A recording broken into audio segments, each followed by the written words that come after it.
Welcome to Atheists Talk. My name is Grant Steves, and I am the host for the program this evening. My guest is Lynn Fellman. She's from the Lynn Fellman Studio and Gallery. Lynn is an extraordinary, and I believe that, an extraordinary artist and an entrepreneur, and we'll make clear why she's the entrepreneur too. It is a privilege to have you in the studio this evening to be on our cable program for our audience. And what we want to do this evening is show how Lynn has taken her artistic qualities, her artistic abilities, and she has integrated that art with science and has come up with a unique way of expressing it. And I believe it is very unique. I'm not sure that there's anyone out there that is even coming close to this kind of artwork. So that's what we're looking at. And specifically, we're going to look at that science part of the art as it is integrated into this magic painting that is behind us. Now, if you want to know more about her studio and her gallery, you can go to her website. It's www.fellmanstudio.com. And there you can learn a great deal more about the artist Lynn Fellman. Lynn was a graduate of Edina High School, went on to the University of Minnesota to receive a degree in fine arts, and was influenced by their artwork, specifically in areas of printing, wasn't it? Yes, and drawing as well. And the drawing. And in fact, as you said, that this printing or this graphic design, and that perhaps is not the right word, but the drawing of it is learning the basic shapes is very important to this kind of concept, isn't it? Yes, my style and the way that I look at the world is I express that through line primarily, and shapes and forms and color, of course. But line is sort of the foundation, the source of my work. And is that particularly useful when you are using the software Adobe? That's right. Adobe Illustrator is the program that I use because I am a digital artist. Although these start out as concepts with pencil sketches, it ends up in the computer as a digital image, and I use Adobe Illustrator to do that. And it's a drawing program. There are shapes that you fill with color and lines that I use, and I'll point those out to you as we look at that a little closer in a while. Okay, and also one of the things that I thought was important to look at was the use of color, because as I have indicated in the past, Lynn uses very vibrant tones, colors, and I like those colors because they come alive on the artwork that you have. And how do you get to the selection of the tones, the colors that you want? And that's a key part of the development of how the piece looks. I start out with lines and then shapes that I fill, and I work up the color gradually over all parts of the image, pretty much at the same time, balancing the colors so that they seem to work together. I use a lot of complementary colors, so a purple is right next to a yellow, and that gives a real strong vibrancy, creates a real tension. And I'll use dark colors with lighter colors and do a graduated fills. It's very intuitive and it's very visual. It's quiet. It's quiet in my studio, and I'm looking at the screen and yeah, immersed in color. Immersed in color. Immersed in color. Okay. Yeah. And you also indicated that as part of this development, your father was involved with art, and so that helped you in terms of background, and that he was also an entrepreneur, wasn't he? That's right. He's a self-employed artist, worked out of our home as a commercial artist, is what they called folks like him in those days. And he had a really nice studio with 2 drawing tables, and I worked at one doing my homework there. And so it seemed like it was normal. It was a normal way that you lived. Okay. Yeah. Well, I think it's important to look at the 2 influences. There are actually 3 influences that we're looking at. One is the development of the person as an artist. One is the development of the person who has an entrepreneurial experience in her life that prompts her to do it on her own, that she's willing to take the risk to become free of other constraints. And the third is science. And so let's get into the science, because although we'll come back to the art often, the science is something that really made the change from the person who would paint or use the brush and the pencil, the drawing, to the person who was using Adobe and was using, all of a sudden, science. Okay. Sure, I'd love to talk about that. It was a real transformation in my life. About 3 or 4 years ago, I had a real need to work with my own imagery again, do my own fine art, because I have done a lot of animation work and design work for corporate clients. And I didn't really know what that imagery would be, so I just started to read. And the books that I would select to read were all science books. And it started with physics and ended up with the life sciences. And the genetics piece, to me, was every bit as exciting and compelling as the digital revolution was.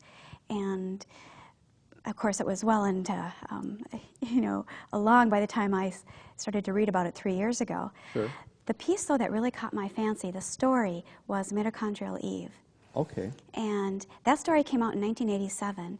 It was, we saw it in Time magazine, and a lot of the media covered that story, but it was a paper that came out in Nature written by 3 scientists.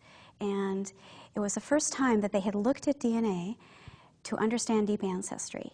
And the reason why they looked at mitochondrial was because at the time they had not as advanced technology, and in the mitochondrial was the non-recombining DNA passed only mother to daughter, and it was a real small bit. So their technology, limits on technology, allowed them to get in and look at that little bit of DNA. And for the first time they saw and were able to answer that question that was in everyone's mind: where did we originate? There were 2 opposing theories. Well, there are many, but the 2 ones that had the most prominence was the multi-regional theory at the time, which was accepted. And that's where they found bones and stones and tools in China and through the Middle East and in Africa from different eras. What did it mean? Well, they thought it meant the people, the bones that came from China, that's made the Chinese look the way that they do. Right. So it was a very ethnic kind of idea. That was called multi-regionalism. When this paper came out in 1987, they realized, no, we are all, everyone alive on the planet today originated from Africa. And it's that Rift Valley of Eastern Africa is where they originated. Okay. Well, that in an evolutionary sense, brings us to a science that tells us the Earth might be a little older than 6,000 years. Yes, sir. And it blew my mind because I was waiting for that kind of information and really didn't know it. But when I stumbled across it, to me it was like one of the big ideas in science had finally been answered, truly, and in my lifetime, and I didn't think that would happen. It also erases all racial boundaries, doesn't it? Well, we're hoping that eventually it will, and what we're thinking is what's going to happen, and people are starting to use this vocabulary, is looking at our ancestral heritage rather than our ethnic or our racial heritage, and that has a lot more meaning and a lot more complexity to it. So, if our ancestors occurred thousands of years ago in Africa, and if I happen to be Asian in my descent, about how many years ago did I leave Africa, is it figured? Well, I think to get at that question, let me do a little bit of Genetics 101. Okay, let's do some Genetics 101. Okay. Okay, and the reason why I'm going to tell you this is because this is the information that I use in my portraits. Okay. And so I'll just keep it to some of that imagery. Okay. But it's basic to understanding how you get your DNA, and use the kit to do it, and then getting that data into the portrait. Okay. So let's just start with a cell. Inside all the cells in our body, there's the nucleus. And this could be taken from any part of our body? Except for the blood cells. The blood cells have a little bit different composition. Okay. But in every cell in our body, we have all of the DNA is the same. Okay. And that's always in the nucleus. The nucleus holds the chromosomes, and then you know there's 23 pairs. Okay. Also in that cell, this is the most interesting part, is the mitochondrial, which is an organelle, and there's quite a number of them. And inside that mitochondrial is DNA that's passed from the original female ancestor of all women alive on the planet today. And this is non-recombining DNA. This is what's really important about this. So this is called mitochondrial. And that's the little short bits that they sequenced the very first time around to find ancestry. So in other words, this doesn't combine in some way with another form of DNA. that would mess it up. That's right. Or create differences. Yep, and in the chromosomes here, in the nuclear DNA, that all recombines to create a new person. Okay. So they couldn't go in there to get the mutations that would track the information that we needed out of Africa. Okay. Except, we'll get to the Y chromosome, which of course is in the nuclear DNA, and that's the piece that they look to for the men. So this is what we look to for women. Okay. Now, men also get mitochondrial passed from their mother, but you don't pass it along to your offspring. So when we do this kit, and I'll explain that in a minute, you can choose to check off, because you're a man with this particular lab, either your Y chromosome or your mitochondrial. Okay. But when you you hear the term mitochondrial Eve, that's what they're referring to, and this is the source of it in your cell. Okay. Now, sorry for the noise. That's the fun part, though. So now we're going to look at the Y chromosome and the mitochondrial, and just the shapes of it, because those shapes are what I use in my art. When I get your data, this is the well, this is the fun part. Okay, so here's there's always the X chromosome. There's always two of them. Okay. And then the Y chromosome, as you know, is a little bit of a piece, a little bit of a guy. And the banding that you see in the chromosomes, you always see banding in chromosomes. Right. That's the DNA that they look for. Okay. Or the genes, I should say. But this little Y chromosome guy here, he's actually disappearing. They think in 1,000,000 years he might be gone. But not to worry now. Anyways, there's only 75 genes in the Y chromosome. Okay. But that's what they look like under a microscope. They're very sort of globular and elongated like that, and that little guy is short. But when they're depicted graphically, you'll see this too in my imagery, it's much more of a graphic image like this with very clean lines. And these lines are noted as the mutations or the tandem repeats that they look to for the Y chromosome. Okay. So that's the shape you'll see in my art. For the mitochondrial, you'll see a circle, which is the shape of bacteria, because mitochondrial was originally a bacterium that was used in our cells now to manufacture energy. Okay. So you'll see this shape with the information displayed like that, the RNA and all the different pieces that they look to understand ancestry. Now, difference between DNA and RNA then? Because they influence each other. But can you tell me the difference between them? That's very good. DNA is more like real estate. It stays pretty much intact. It's the essential code, and it's sort of the hard wiring. And it doesn't immediately code to a protein. The RNA is the messenger RNA, at least, and there's others too. We'll take that information and then we'll code to a protein. So there's that one little incremental step. Okay. And when you talked about the Y chromosome, now that makes me the male as opposed to female. That's right. You're saying we're disappearing? Well, that little Y chromosome is really short, and it's getting smaller. Yes, they've documented that. That could make a lot of men very insecure, you I know. know. I mean, yeah. Okay. Now, if I want to find this out, though, I mean, I can't just scratch myself and find out. I have to get this kit. That's right. Well, this is what I use when I do your portrait. Now, Okay. this is called recreational genomics, and so we've been hearing a lot about that. There's a lot of articles. 23andMe is one that's very well known. A place like 23andMe, you can go and you can get medical information. Oh. And you can pay a lot more money to do that, of course. Like if I had diseases that would be genetic in base. Yeah. Okay. They've got a whole sort of menu of choices of things you can look at. But this particular lab that I like to use, front and back is the same, I guess, is the Genographic project. Okay. And I use this because this is population genetics. And this is what got me interested in the information that I originally got to use in these portraits. Now, you started out of curiosity about your genetic makeup, and it wasn't for the art at first. It was for the science and the curiosity about your own genetic code, wasn't it? That's right. That's right, Grant. Okay. Thank you. I'll tell you a little bit about this program, this project, and then how I picked up on it, Okay. because it's Great. all part of the story.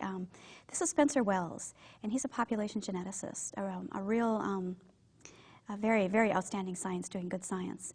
And he started the project in 2003, 2004, and was funded by National Geographic, IBM, and some others. And he's been on Channel 2, having a number of programs. I'm sure a lot of folks have heard about him. In 2005, National Geographic came to him and said, we want a public component of the research you're doing. And that's when they came up with these kits. Okay. What he was doing is he was going to all parts of the world, getting blood samples for DNA, for the Y chromosome. And he was connecting indigenous peoples, not so much interested in people like you and I, who are probably Northern European and all of that, but he's going to all parts of the world where people have lived for really thousands of generations or thousands of years. Aborigines of Australia. Yes, and connecting their DNA, their ancestry then to the landscape. Okay. So that's how he came up with the roots then, is the combination of the two. And then of course corroborating it with archaeology, anthropologists, and most importantly climatology. Okay. Because climatology, the way the glaciers have come down and bottleneck populations in Africa, I'll just point up here, have come down and covered, you know, the various areas of the continents, have kept the populations here, and that really drove the populations as we came out of Africa at certain times. Okay. So that's the story for this project. Okay. And what's so great about it is that for only about $100, anybody can get this online. Okay. And this is how we start your portrait. I keep these on hand, so if I would do your portrait, I would have one of these lab kits for you. And so you have a swab. Yep, there's 2 swabs, and they just have you do it twice, just to make sure there's a backup copy. From your mouth. Yep, it's called a buccal swab. You do the inside of your cheek. Okay. And you put them in these 2 little plastic. Okay. And send them off to the lab. Yep, and it's very anonymous. It's confidential. These are just numbers on here, and I keep track of your number, though. Okay. And I go online and I get that data. Okay. In about 4 weeks, it's available. And as an example of what that data is in this portrait. So let's take a look at this person here. This is a woman who is of Scandinavian origin, and she knows this about herself. Her great-grandmother came from Norway, and she has a little village up here that we noted where she came, which is interesting because when you see a little village up there, that's current data. That's our current lineage within recorded history. Okay. But what you're seeing here is deep ancestry. This is prehistory. Okay. And this is the part that I love. This is the information that we've never had before. Since 2005, these haplogroups, this is what you see here, this is her path out of Africa formed by her mutations, which came from her data. This is all brand new information. Okay. So it's the sort of bright yellow lines that are running up here that show where these migrating groups were going. That's right. And some of them obviously went into India. Yes. Some of them went into area of Turkey, it would appear. Some of them went up into northern, would be, I suppose, in the Slavic or the Germanic countries. And then you get up into Russia, and then obviously out onto the peninsula where Norway and Scandinavian countries are. Yes, when we got her data back, that's exactly how I explained it to her. And it is interesting to see that one group then is pretty close to her, close relatives in Norway. What's really exciting about more current data is other geneticists are really starting to map the back migrations and bridging that gap between this is deep ancestry in current time. Okay. So when I do my art, I don't show any ethnic or state or country boundaries because it's not that story. It's not an ethnic or a national story at all. But before too long, it really will be. They'll be able to really fine-tune it so that you really will be able to know if you're an African-American person, perhaps what tribe you did come from in Africa, which is really important for those folks. Now, could we see a different portrait here and see that ancestry? Yeah, sure, but one more thing I wanted to show that's special about being a female, because the others are Y chromosome, men, is that when we look to the mitochondrial, then the data that I get back is a portion of their sequence. So here you see the ATCG, and then you see how I've highlighted her mutations. And those mutations then make up her path. Okay. And you can see how, what I want to emphasize about the mutations is what I should say, is that this is different from the standard genome then that the Genome Project came up with. Right. So these are the variations of her particular haplogroup. Okay.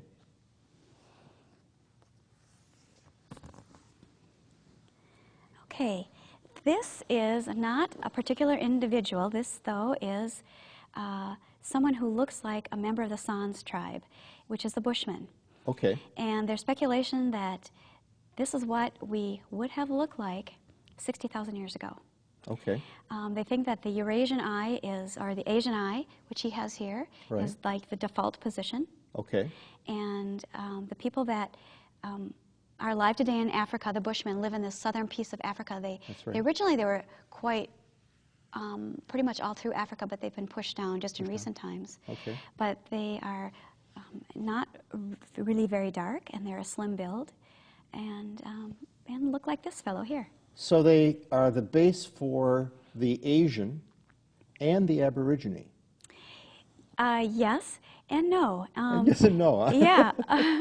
There's, of course, how we look then is very Okay. much, transformed by climate. Right. But the haplogroup that I did put on this fellow, on this look of this fellow then, is from an Asian American man. Okay. And we'll be able to see his portrait here in a minute. Okay. But I'm just using a number of different haplogroups in these designs. And the symbols up here are different. I love these symbols, these graphic symbols that the geneticists use.